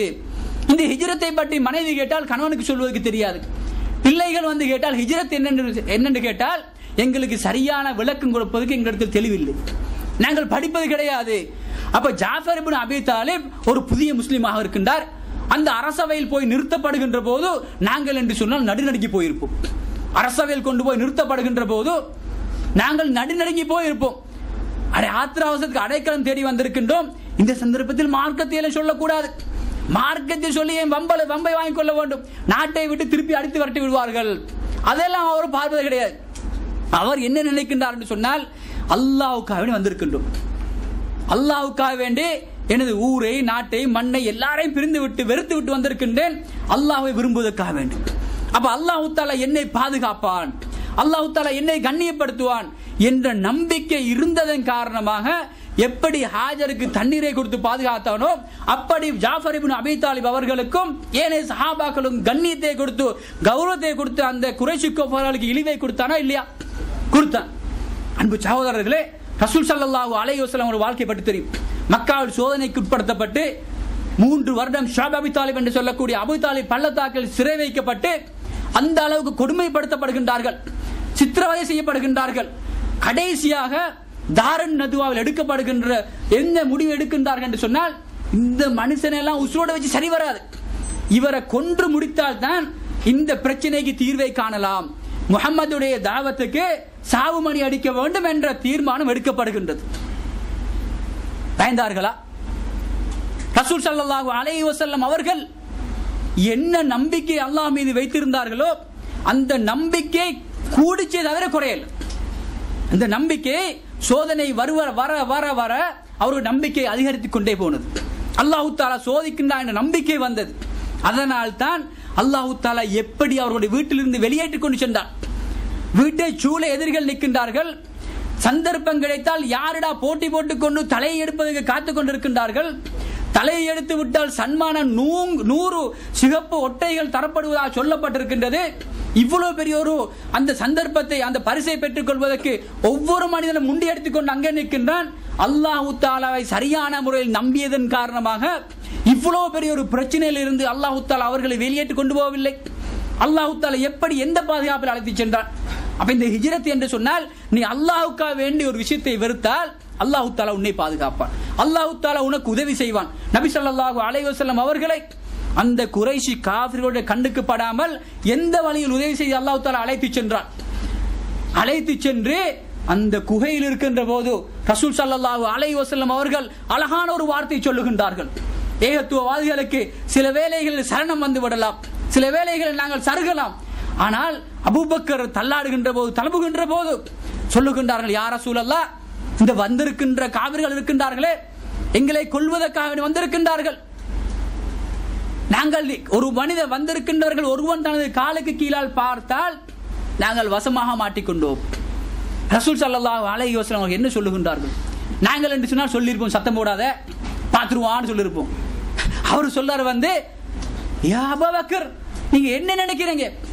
நாங்க 2 பேர் இல்லப்பா, எங்களை படைத்த இறைவன் எங்களோடு இருக்கின்றான். லா தஹ்சன் இன்னல்லாஹ மஅனா. எங்களது வீட்டில் ஒரு சோதனை வந்துவிடும், பிரச்சனை வந்துவிடும். மனைவி ஓடோடி வந்து சொல்லுவாள், டெலிபோன் பண்ணி, பாருங்க இப்படி பிரச்சனை வந்துட்டு, இவ்வளவு காசு கொடுக்க வேண்டியது, உமாக்கு சோமில்லா போயிட்டு, வாப்பா சோமில்லா போயிட்டாரு, குழந்தைக்கு சோமில்லான்னு சொன்னா நாங்க என்ன சொல்றது? பக்கத்து வீட்டு காரண்ட போய் காசை வாங்கி டாக்டர் எடுத்துட்டு போ சொல்றோமா இல்லையா?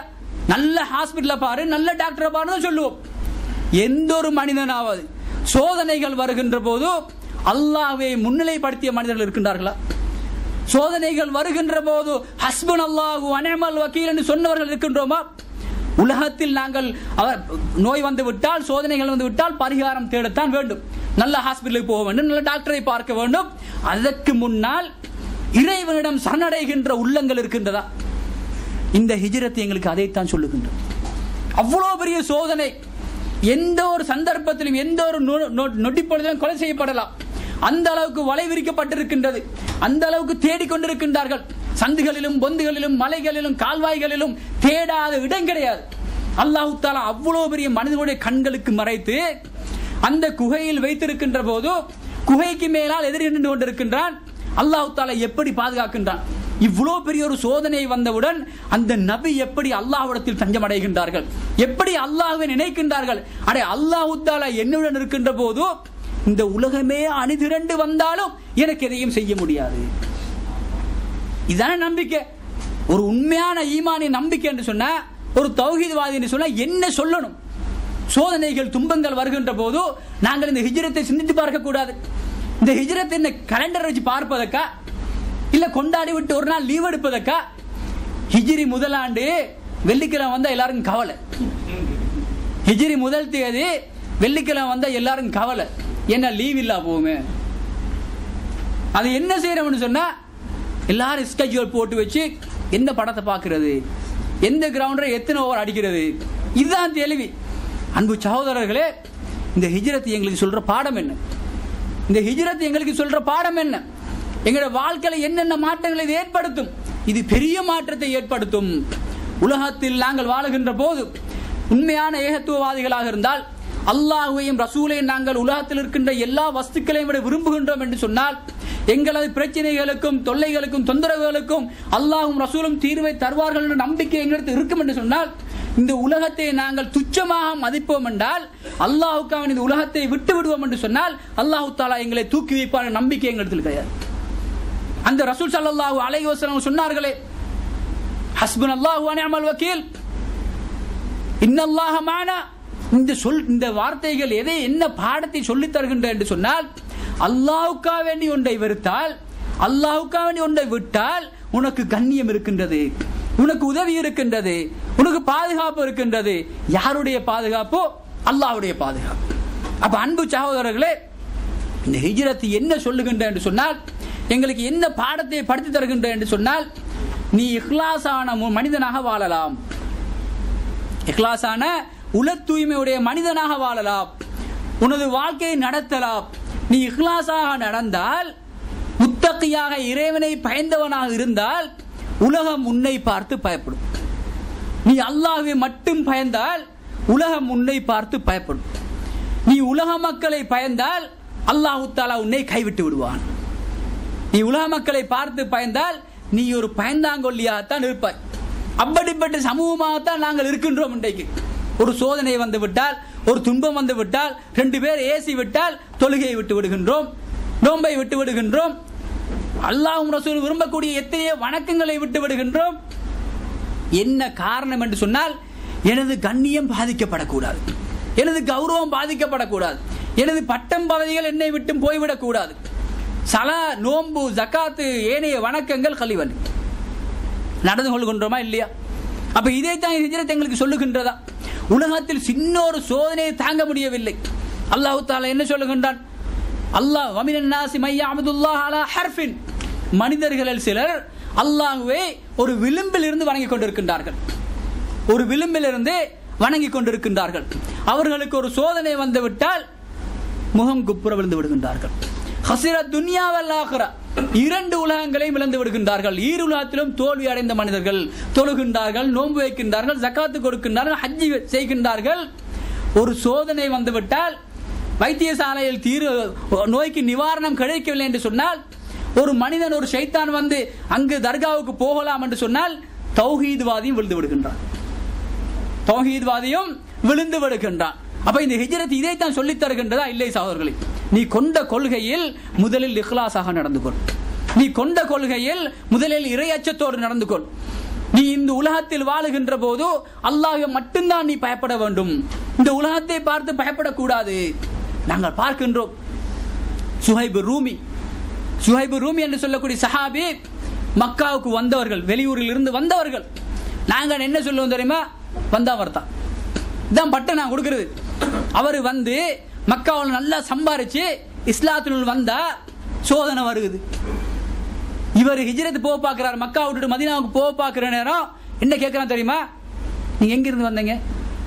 நீங்களாம் இந்த ஊருக்கு பூர்வீக குடிமக்கள் இல்ல, நீ எல்லாம் வந்தா வரதான், இங்க சம்பாதிச்ச எல்லா சொத்தையும் விட்டுட்டு போ.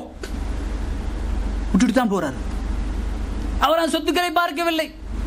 அவர் என்ன பார்க்கிறார் என்று சொன்னா, இன்று அல்லாஹ்வுக்காக இந்த சொத்துக்களையும் சுகங்களையும் இவளையும் விட்டு விட்டு சென்றால் எனக்கு என்ன கிடைக்கும் என்று சொன்னால் சுவர்க்கம் கிடைக்கும்.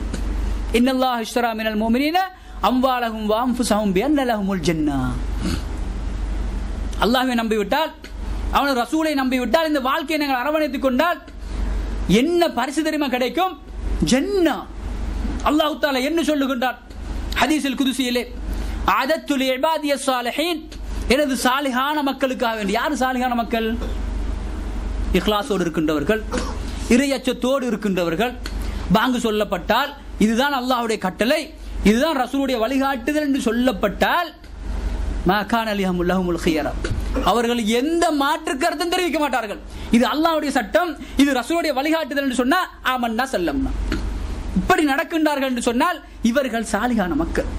அல்லாஹ் தஆலா என்ன உத்தரவாதம் தருகின்றான் சொன்னால், அஅதத்து லிஇபாதியஸ் ஸாலிஹீன் மா லா ஐனுன் ரஅத், எந்த ஒரு கண்ணும் பார்த்திராத, வலா உதுனுன் சமிஅத், எந்த ஒரு காதும் கேட்டிராத, வலா கதர பிகல்பி பஷர், எந்த ஒரு மனிதனுடைய உள்ளத்திலும் உதித்திராத அந்த பரிசுகளை எல்லாம், சூன பூஞ்சோலைகளை எல்லாம் நான் தயார் செய்து வைத்திருக்கின்றேன். யாருக்கு தெரியுமா? ஜாஃபர் இப்னு அபீ தாலிப், பிலால், உஸ்மான் இப்னு அஃபான், அபூபக்கர் சித்திக், இந்த சஹாபாக்களை நாங்கள் பார்க்கவில்லையா? தெரியும் எத்தனை அபூபக்கர் இங்கே இருக்கின்றார்கள், எத்தனை உமர் இருக்கின்றார்கள். ஆனால் அந்த உமரை பற்றி தெரியாது. எந்த உமருக்கு ரசூல் ஸல்லல்லாஹு அலைஹி வஸல்லம் அவர் சொல்லுகின்றார்களோ, இன்னல்லாஹ லா யன்திகு அலா லிசானி உமர், அல்லாஹ் தஆலா உமருடைய நாவிலே பேசுகின்றான். இந்த உமர் ஒரு வழியில் சென்றால் ஷைத்தான் அடுத்த வழியில் செல்லுகின்றான். அபூபக்கரை பொறுத்தமட்டில் சுவர்க்கத்தில் எந்த வாசலாலும் அவருக்கு நுழையலாம். ஏன் இந்த பட்டங்கள், ஏன் இவைகள் சுவர்க்கத்துக்கு வீசா அடித்து கொடுக்கப்பட்டது என்று சொன்னால், அவர்கள் இந்த மார்க்கத்துக்கு செய்த தியாகம், இந்த மார்க்கத்தில் அல்லாஹ்வை மட்டும் பயந்தது, அவர்கள் மார்க்கத்துக்காக வேண்டி உள்ள சொத்துக்களை எல்லாம் அள்ளி கொடுத்தது, உலகத்தில் இருக்கின்ற எந்த ஒரு கொம்பனுக்கும் பயப்படாமல் இருந்தது, அல்லாஹ்வுக்கு மட்டும் பயந்தது. அதனால்தான் அபூபக்கர் சித்திக் ரலியல்லாஹு அன்ஹு அவர்களுக்கு ரசூல் ஸல்லல்லாஹு அலைஹி வஸல்லம் அவர்கள் என்னென்ன பட்டங்களை எல்லாம் கொடுக்கின்றார்கள். இந்த அபூபக்கரை தான் நம்புகின்றேன். அபூபக்கரை தான் இந்த ஹிஜ்ரத் செல்லுகின்ற போது அபூபக்கருடைய வீட்டுக்கு வந்து ரசூல் ஸல்லல்லாஹு அலைஹி வஸல்லம் சொல்லுகின்றார்கள், இவர்தான் எனக்கு நம்பிக்கைக்குரிய மனிதன், இவர்தான் எனது நண்பன், இவர்தான் எனது நண்பன். என்ன காரணம் என்று சொன்னால் சொல்லுகின்றார்கள், மக்கள் எல்லோரும் என்னை பொய்ப்படுத்திய போது இவர் என்னை உண்மைப்படுத்தினார், மக்கள் எல்லோரும் எனக்கு தராத போது இவர் அள்ளி இறைத்தார். எத்தனை சஹாபாக்களை, எத்தனை அடிமையாக இருந்த சஹாபாக்களை விடுதலை செய்தார்கள்.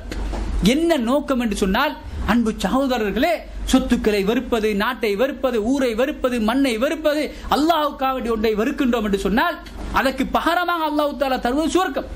அப்ப அல்லாஹ் தஆலாவுடைய நம்பிக்கையில் நாங்கள் கொண்ட நம்பிக்கைக்கு, இந்த ஏகத்துவத்துக்கு எதிராக எது வந்தாலும் சரி, எது வந்தாலும் அதை நாங்கள் எங்கே ஒப்பிட்டு பார்க்க வேண்டும் என்று சொன்னால், எந்த தராசில் வைத்து பார்க்க வேண்டும் என்று சொன்னால், இது அல்லாஹ்வை ஏற்றுக்கொள்வதா, இந்த உலக உறவுகளை ஏற்றுக்கொள்வதா, உலகத்தில் இருக்கின்ற சுகண்டிகளை ஏற்றுக்கொள்வதா, சுவனத்தில் இருக்கின்ற சுகண்டிகளை ஏற்றுக்கொள்வதா?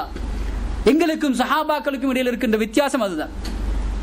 அந்த ஹிஜ்ரத் செய்த சஹாபாக்கள் ஏன் அந்த பயணத்தை சென்றார்கள் என்று சொன்னால், ஏன் தான் பிறந்து வளர்ந்த மண்ணை தூக்கிவிட்டு சென்றார்கள் என்று சொன்னால், மறுமை சுவர்க்கத்தில் இருக்கின்ற மண், சுவர்க்கத்தில் இருக்கின்ற வாழ்க்கை, மறுமையில் இருக்கின்ற அந்த கொடூர வெப்பத்திலிருந்து அல்லாஹ் தஆலா எங்களை பாதுகாத்து சுவர்க்கத்துக்கு கூட்டி செல்ல வேண்டும்.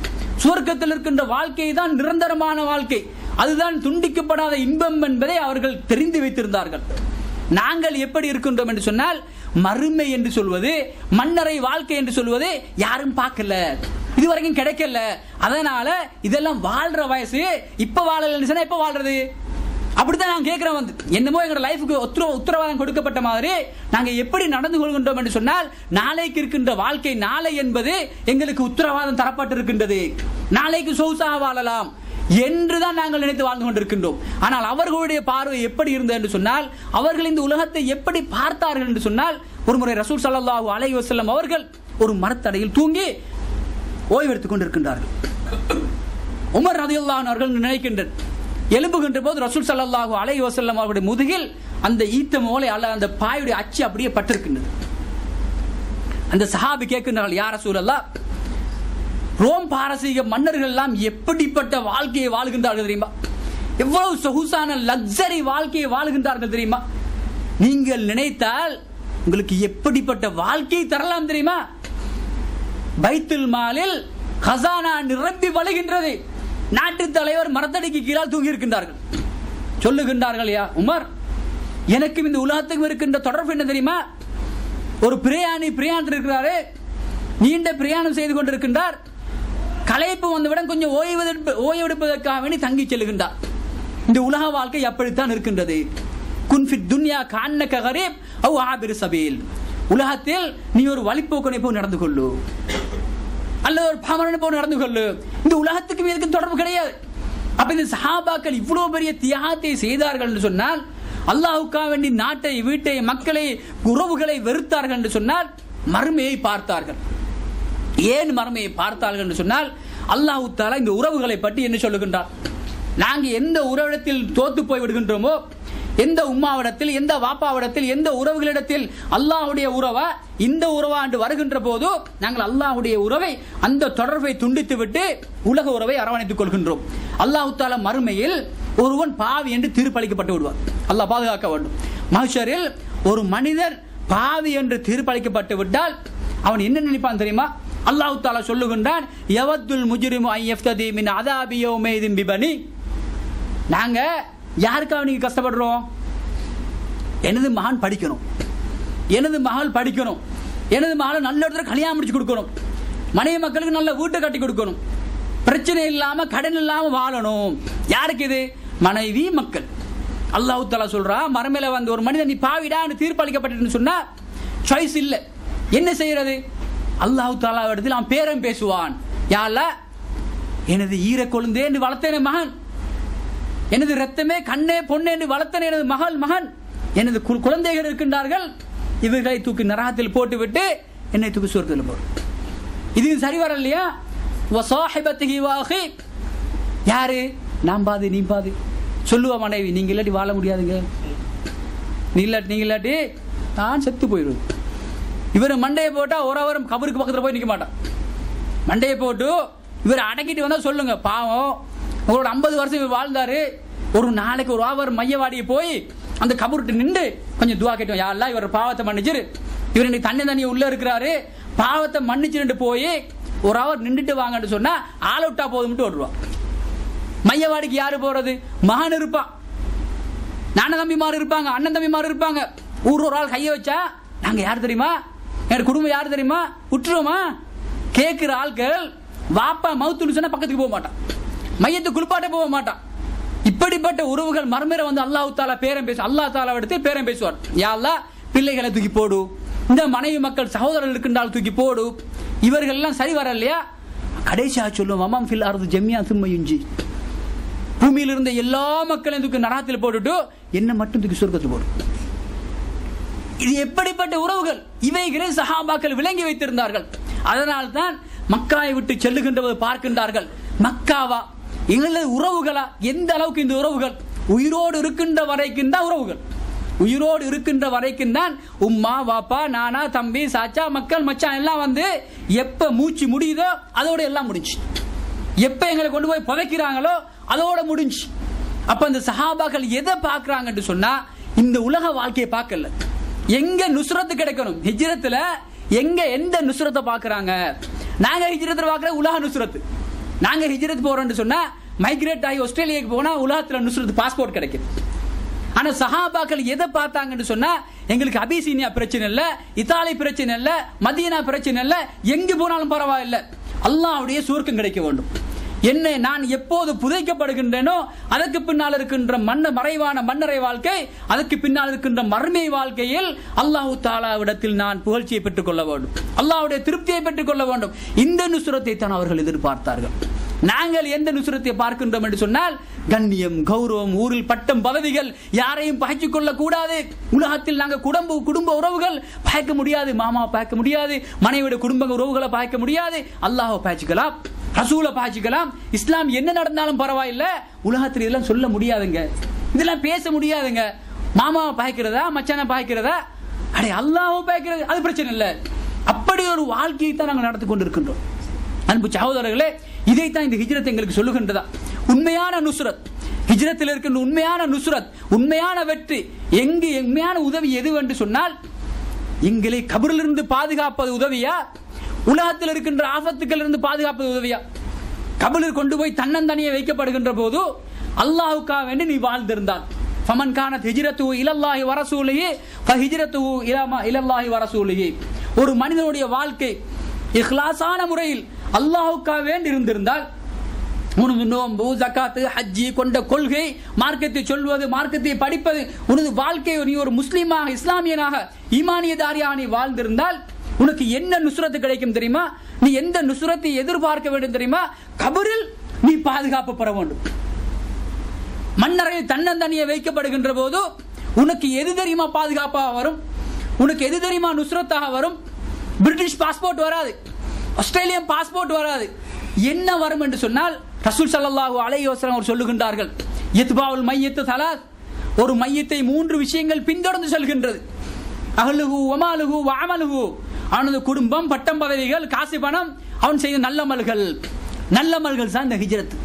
அல்லாஹ்வுக்காக செய்கின்ற வணக்க வழிபாடுகள், அல்லாஹ்வுக்காக எங்களை அர்ப்பணித்துக் கொள்வது, அல்லாஹ் தஆலா விரும்புகின்ற ஒரு அடியானாக வாழ்வது, அல்லாஹ் தஆலாவுக்கு முற்றிலும் முழுதும் கட்டுப்பட்டவனாக வாழ்வது, மன்னரை வாழ்க்கை, மர்மைய வாழ்க்கை எதிர்பார்த்து ஆசை வைத்து வாழுகின்ற வாழ்க்கை, இந்த நல்லமல்கள் எங்களை பின்தொடர்ந்து வரும். 2 விஷயம் பின்னோக்கி போய்விடும், திரும்பி போய்விடும். குடும்பம் போய்விடும், பிள்ளைகள் போய்விடுவார்கள், குடும்ப உறவுகள் போய்விடுவார்கள், உனது காசு, பணம், பட்டம், பதவிகள் போய்விடும். எது உனக்கு நுஸ்ரத்தாக வரும் என்று சொன்னால் உனது நல்லமல்கள், உனது நல்லமல்கள். அப்ப நாளை மன்னரையில் வைக்கப்படுகின்ற போது அந்த சஹாபாக்கள் இந்த வாழ்க்கையில், இந்த ஹிஜ்ரத்தில் எதை பார்த்தார்கள்? இந்த ஹிஜ்ரத் என்ன பாடத்தை அவர்களுக்கு கொடுத்தது? இந்த பயணத்தை அல்லாஹ்வுக்காக வேண்டி செல்லுகின்றேன், மௌத்து வரைக்கும் எந்த சோதனை வந்தாலும் அல்லாஹ்வுக்காக வேண்டி வாழுகின்ற ஒரு அடியானுக்கு அது சோதனையாகவே இருக்காது. மௌத்து வரைக்கும் ஒரு மனிதன் அல்லாஹ்வுக்காக வேண்டி வாழுகின்றான், அல்லாஹ் தஆலா விரும்புகின்ற விதத்தில் வாழுகின்றான், அதற்காக வேண்டி எந்த சவாலையும் எடுத்துக் கொள்கின்றான், ஒரு எல்முனையால கூட அசைகின்றான் இல்லை. அல்லாஹ் அவனது தூதர் என்ற அந்த கொள்கையில் உறுதியாக இருந்தால் அவனுக்கு அல்லாஹ்வுடைய நுஸ்ரத் நிச்சயமாக இருக்கின்றது. நாங்கள் மூசா அலைஹிஸ்ஸலாத்து வஸ்ஸலாம் அவர்கள் வரலாறு எதை பார்க்கின்றோம்? மூசா அலைஹிஸ்ஸலாத்து வஸ்ஸலாம் அவர்கள் ஃபிர்அவுன் அழித்து விரட்டி கொண்டு வருகின்றான், பட்டாளம் பின்னால் வந்து கொண்டிருக்கின்றது. ஆசாமி யாருன்னு உங்களுக்கு தெரியும், ஃபிர்அவுன் யாருன்னு உங்களுக்கு தெரியும். வந்தால் முன்னால் கடல், பின்னால் எதிரிகள், வசமாக மாட்டிக்கொள்கின்றார்கள். அந்த மக்கள் அதைத்தான் சொல்லுகின்றார்கள், யா மூசா இன்னா லமுத்ரகூன், நாங்கள் வசமாக மாட்டிக்கொண்டோம், எல்லாம் போச்சு, உங்களை நம்பி வந்தோம், எல்லாம் போச்சு சொன்னா ரசூல் ஸல்லல்லாஹு அலைஹி வஸல்லம் அவர்கள் அந்த குகையிலே எந்த வார்த்தையை சொன்னார்களோ அதே போன்ற ஒரு வார்த்தையை தான் சொல்லுகின்றார்கள். என்ன சொல்லுகின்றார்கள்? கல்லா, நீங்கள் நினைப்பது போன்று கிடையாதப்பா, நீங்கள் நினைப்பது போன்று கிடையாது. இன்ன ரப்பி மய சயஹ்தீன், நான் யாரை நம்பி இருக்கின்றேன், நான் யாரை எனது பவராக, எனது பாதுகாப்பாக நம்பி இருக்கின்றேன்? ஃபிர்அவுனையும் படைத்து, அவனது பட்டாளத்தையும் படைத்து, அவர்களையும் வாழ வைத்துக் கொண்டிருக்கக்கூடிய சர்வ வல்லமையுடைய அல்லாஹ் மீது தவக்கல் வைத்திருக்கின்றேன், அவன் எனக்கு வழிகாட்டுவான். எப்படி ஹாஜர் சொன்னார்களோ, அல்லாஹ் தஆலா பொறுப்படுத்தால் நீங்கள் போய்விட்டு வாருங்கள், அவன் பார்த்துக் கொள்வான். அவன் கல்லை உடைத்து தண்ணீரை கொடுத்தான். இங்கு நான் அல்லாஹ்வை நம்பி இருக்கின்றேன் அப்பான்னு சொன்னா அல்லாஹ் தஆலா சொல்றான், மூசா அடி கடல், பின்னால ஃபிர்அவுன் வந்தா வரட்டும், நீ கடல் அடி. அல்லாஹ் தஆலாவை நம்பினால் உனது பிரச்சனைக்கு தீர்வு இருக்கின்றது. அல்லாஹ் தஆலா வெற்றியை கொடுத்தாரா இல்லையா? கடலை பிளந்து பாதுகாத்தானா இல்லையா? பாதுகாத்தான். எதுக்கு பாதுகாத்தான் என்று சொன்னால், நாங்கள் வைக்கின்ற நம்பிக்கையில் உறுதியாக இருப்போம் என்று சொன்னால், எனது பிரச்சனைகளுக்கு, துன்பங்களுக்கு, துயரங்களுக்கு அருமருந்து அல்லாஹ்விடத்தில் இருக்கின்ற என்று நம்பினால் அதற்கு தீர்வு இருக்கின்றது. இந்த வரலாறுகள் எதை சொல்லுகின்றது? இப்ராஹிம் அலைஹிஸ்ஸலாத்து வஸ்ஸலாம் அவர்கள் நெருப்பிலே தூக்கி எறியப்படுகின்றார்கள். எங்களது பார்வையில் இப்ராஹிமுடைய பார்வையில் அது நெருப்பு குண்டம் தான், அதில் எந்த சந்தேகமும் கிடையாது. தூக்கி எறியப்படுவதற்கு முன்னால் அது நெருப்பு தான், போட்டால் சுடும். ஆனா எரியப்படுகின்ற போது அந்த மனிதனிடத்தில் இருந்த நம்பிக்கை என்ன, அந்த ஹிஜ்ரத், அந்த ஹிம்மத் என்ன, அந்த ஈமானிய பவர் என்ன? ஹஸ்பி அல்லாஹு வ நிஅமல் வக்கீல். நம்ரூதா யாரா இருக்கட்டும், நான் இறைவனை நம்பி இருக்கின்றேன் என்று சொன்னால், நாங்க அல்லாஹ் தஆலா நெருப்பை குளிராக்கி கொடுத்தார், எப்படி பாதுகாக்கின்றான். அப்ப நாங்க ஹிஜ்ரத் வந்து சர்வ சாதாரணமான ஒரு நிகழ்வாக தான் நினைத்துக் கொண்டிருக்கின்றோம். இல்லை சகோதரர்களே, அந்த ஹிஜ்ரத்து அவர்களை ஒரு பரிபூரண மூமினாக வாழ வைத்தது. அவருடைய வணக்கங்களை டெய்லி தினந்தோறும் உரசி பார்த்துக் கொள்வதற்கு, கழுவிக் கொள்வதற்கு ஒரு சந்தர்ப்பமாக அந்த நிகழ்வு அமைந்தது. அவர்கள் உள்ளத்தோடு இஹ்லாசான முறையில் அந்த மண்ணை விட்டு, ஊரை விட்டு அல்லாஹ்விடத்தில் செல்லுகின்றோம், அல்லாஹ் தஆலாவை பார்ப்பதற்காக செல்லுகின்றோம். அவனது உதவியை அவர்கள் கண்டார்கள். அல்லாஹ் தஆலா எப்படி கண்ணியப்படுத்தினார் என்பதை பார்த்தோம். ரசூல் ஸல்லல்லாஹு அலைஹி வஸல்லம் அவர்களை ஒவ்வொரு சந்தர்ப்பத்திலிருந்தும் வெட்ட வந்த சுராக்காவை வீழ்த்தி அல்லாஹ் தஆலா பாதுகாத்தார். அப்படியா இல்லையா? இவை என்ன சொல்லுகின்ற என்று சொன்னால், அடே ரசூல் ஸல்லல்லாஹு அலைஹி வஸல்லம் அவர்களிடத்தில் உங்களுக்கு அழகான முன்மாதிரி இருக்கின்றது, நபிமார்களிடத்தில் உங்களுக்கு அழகான முன்மாதிரி இருக்கின்றது. குர்ஆனில் சொல்லப்படுகின்ற வரலாறுகள், லகத் கான ஃபீ கஸஸிஹிம் லஇப்ரத்துன் லிஉலில் அல்பாப். முன்னர் குர்ஆனில் சொல்லப்படுகின்ற வரலாறுகள், செய்திகளில் சிந்திக்கின்ற மக்களுக்கு அழகான படிப்பினை இருக்கின்றது. எங்கே படிப்பினை இருக்கின்றது? கலண்டர் தான் இருக்கின்றது வீட்டில். இது ஹிஜ்ரி, இது மீலாது, ரெண்டும் தான் இருக்கின்றது, எதுவும் தெரியாது. அப்ப அன்பு சகோதரர்களே, இந்த இன்சிடென்ட், இந்த நிகழ்வு எதை சொல்லுகின்ற என்று சொன்னால், எங்களுக்கு எந்த பாடத்தை தருகின்ற என்று சொன்னால், எங்களது ஈமானை புனர் நிர்மாணம் செய்து கொள்வதற்கு, எங்களது நம்பிக்கையையும் மறுமை பயணத்தையும் சரியான திசையை நோக்கி திருப்பிக் கொள்வதற்கு. என்றோ ஒரு நாள் நாங்கள் இந்த மண்ணை விட்டு பிரிந்து செல்வது போன்றோ, எங்களது நாட்டை விட்டு, ஊரை விட்டு, உறவுகளை விட்டு நாங்கள் தன்னந்தனியே பிரிந்து செல்ல போகின்றோம். எங்களுக்கு இரண்டாவது ஒரு மன்னரை வாழ்க்கை, திரைமறை வாழ்க்கை இருக்கின்றது. இவைகளை சிந்தித்தால் உலகத்தில் இருக்கின்ற எந்த விஷயங்கள் எங்களது இந்த ஈமானிய பயணத்தில் குறுக்கிட்டாலும் அது சர்வ சாதாரணமாக எங்களுக்கு இருக்கும். உலகத்தில் எவ்வளவு பெரிய இன்பங்கள் வந்தாலும் நாங்கள் எந்த இன்பத்தை நிரந்தர இன்பம் என்று பார்க்க வேண்டும் என்று சொன்னால், மறுமையில், மஹ்ஷரில், சுவர்க்கத்தில் கிடைக்கின்ற இன்பம் தான். மன்னரையில் கிடைக்கின்ற நுஸ்ரத் தான் எங்களுக்கு கிடைக்கின்ற பெரிய நுஸ்ரத். அல்லாஹ் தஆலாவுடைய பாதுகாப்பு கிடைத்தால் புதுமாப்பிள்ளையை போன்று மன்னரில் தூங்கிவிடலாம். உலகத்தில் பட்ட துன்பங்களுக்கு, துயரங்களுக்கு, சோதனைகளுக்கு நிவாரணம் எங்கு இருக்கும் என்று சொன்னால் மன்னரையில் இருக்கும். ரசூல் ஸல்லல்லாஹு அலைஹி வஸல்லம் என்ன சொல்லுகின்றார்கள்? நான் பார்த்த இடங்களில் எல்லாம் ஒரு படுபயங்கரமான இடம் இருக்கின்ற என்று சொன்னால் அது மன்னரை தான் சொல்லுகின்றார்கள். இம்மா ஹுஃப்ரத்தும் மின் ஹுஃபரின் நீரார், சில வேளை ஒரு நரக படுகொலியாக இருக்கும். அவ் ரௌதத்தும் மின் ரியாதில் ஜன்னah, அல்லது ஒரு சுவர்க்க பூஞ்சோலையாக இருக்கும். சாலிகான மனிதன் உலகத்தில் எதையெல்லாம் அல்லாஹ்வுக்காக வேண்டி துறந்தானோ, அவனது தூதருக்காக வேண்டி துறந்தானோ, தனது நல்ல வணக்கங்களை அல்லாஹ்வுக்காக வேண்டி மட்டும் செய்தானோ, மிக முக்கியமாக தான் கொண்ட கொள்கையில் உறுதியாக இருந்தானோ, அவனுக்கு அல்லாஹ்வுடைய பாதுகாப்பு இருக்கின்றது. அவன் மன்னரையில் புதுமாப்பிள்ளையை போன்று மறுமை வரைக்கும் தூக்கிக் கொண்டிருப்பார். இதனை கனவு காணுகின்றவர்கள் எத்தனை பேர்? எத்தனை நான் சிந்தித்து பார்க்கணும். தினந்தோறும் ரசூல் ஸல்லல்லாஹு அலைஹி வஸல்லம் சொல்லுகின்றார்கள், ஸக்கிரு ஹாஸிமல் லzzat, அடே இன்பங்களை துண்டிக்கக்கூடிய மரணத்தை சிந்தித்து பாரு.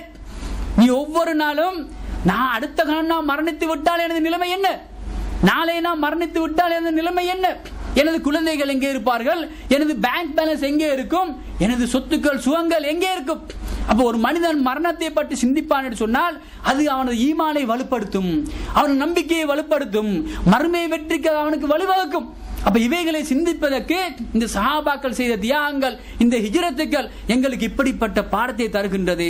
உலகத்தை பொறுத்த மட்டில் இந்த ஹிஜ்ரத் எங்களுக்கு என்ன சொல்லுகின்ற என்று சொன்னால், உலகம் ஒரு சர்வ சாதாரணமான ஒரு இழிவான இடம்.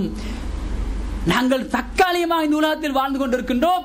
எங்களது நிரந்தர இடத்தை சரியான முறையில் தக்க வைத்துக் கொள்வதற்கு இந்த நிகழ்வுகள் எங்களுக்கு படிப்பினையாக அமைந்து அல்லாஹ்வும் ரசூலும் விரும்புகின்ற நல்ல மக்களாக நாங்கள் வாழ்ந்து நாங்கள் செய்கின்ற எல்லா வணக்கங்களையும் இஹ்லாஸான முறையில் இறையச்சத்தோடு செய்து இன்மையிலும் மறுமையிலும் அல்லாஹ் தஆலா கண்ணியத்தையும் கௌரவத்தையும் தந்து அவனது உயர்ந்த சுவன பூஞ்சோலைகளில் எங்களையும் எங்களை பெற்று வளர்த்த பெற்றோர்களையும் ஆசான்களையும் ஆக்கி அருள்வானாக என்று கேட்டு விடைபெறுகின்றேன். வாஹிரு தஅவானா அல்ஹம்துலில்லாஹி ரப்பில் ஆலமீன். வஸ்ஸலாமு அலைக்கும் வரஹ்மத்துல்லாஹி வபரகாத்துஹு.